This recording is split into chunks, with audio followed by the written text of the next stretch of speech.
Mahfud MD, gerakan bawah tanah vonis Verdi Sambo gagal tapi ada peluang berlanjut di tingkat banding. Menteri Koordinator Bidang Politik, Hukum, dan Keamanan, Menko Polhukam, Mahfud MD menyebutkan, desas-desus soal gerakan bawah tanah yang hendak memengaruhi vonis Verdi Sambo dalam kasus pembunuhan berencana terhadap Nofriansyah Yosua Huta Barat atau Brigadir J tak terbukti. Bisa dibilang upaya gerilya itu gagal lantaran Verdi Sambo divonis maksimal oleh Majelis Hakim Pengadilan Negeri Jakarta Selatan Kurung PN Jaksel, berupa hukuman mati. Ya hakimnya mandiri, gerakan bawah tanah tidak berhasil, kata Mahfud dalam program Satu Meja The Forum Kompas TV, dikutip pada Senin, tanggal 20 Februari tahun 2023. Meski demikian, publik diminta tetap waspada, sebab ada kemungkinan, gerakan bawah tanah itu berlanjut di tingkat banding. Bukan tidak mungkin ada pihak yang berupaya memengaruhi hakim di pengadilan tinggi supaya menerima banding yang diajukan Verdi Sambo dan kawan-kawan. Ya bisa saja, ada gerakan bawah tanah di tingkat banding, ujar Mahfud. Mengantisipasi hal tersebut, Mahfud mengajak masyarakat terus mengawal perkembangan kasus Verdi Sambo dan terdakwa lainnya. Apalagi, di tingkat banding tidak jarang hakim memotong masa hukuman para terdakwa. Kadang kala kita dibuat terkejut. Seringkali putusan begini di pengadilan sudah oke, tiba-tiba disunat di pengadilan tinggi, disunat lagi di Mahkamah Agung. Itu sering terjadi kejutan, kata Mahfud.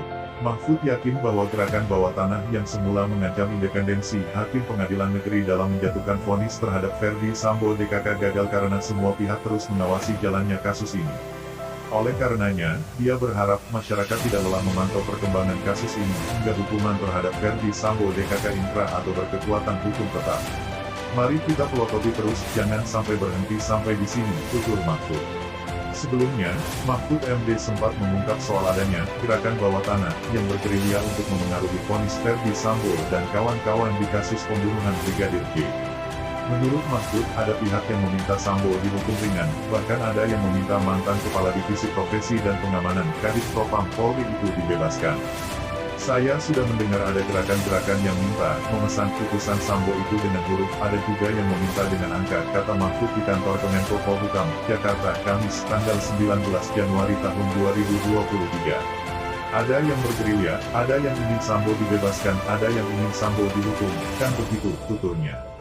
Tanpa menyebutkan sosok yang dimaksud, menurut Mahfud, pihak yang bergerilya itu adalah pejabat tinggi pertahanan dan keamanan. Kini, Verdi Sambo dan 4 terdakwa kasus pembunuhan berencana terhadap Brigadir J lainnya telah divonis. Majelis Hakim PN Jaksel menjatuhkan vonis mati terhadap Sambo. Vonis ini lebih berat dari tuntutan jaksa yang meminta supaya mantan Jenderal Bintang G2 Polri itu dihukum penjara seumur hidup. Hakim juga telah menjatuhkan vonis terhadap Putri Chandrawati berupa pidana penjara 20 tahun. Vonis ini juga lebih berat dari tuntutan jaksa yang meminta agar istri Verdi Sambo tersebut dipenjara 8 tahun.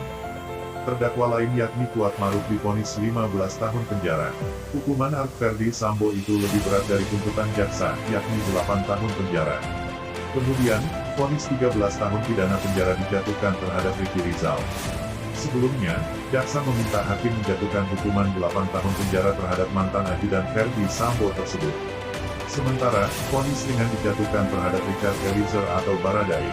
Hakim memutuskan menghukum Richard pidana penjara 1 tahun 6 bulan, jauh di bawah tuntutan jaksa yakni pidana penjara 12 tahun. Atas vonis hakim tersebut, Verdi Sambo, Putri Chandrawati, Ricky Rizal, dan Kuat Maruf mengajukan banding. Banding juga diajukan oleh Kejaksaan Agung. Pada saat bersamaan, Kejaksaan Agung memutuskan tidak mengajukan banding atas vonis Richard Eliezer meski putusan mantan ajudan Verdi Sambo itu jauh lebih rendah dari tuntutan jaksa. Itu saja yang dapat kami sampaikan. Jika ada salah kata mohon dimaafkan, karena kesalahan datang dari saya pribadi, yang tak luput dari salah dan dosa.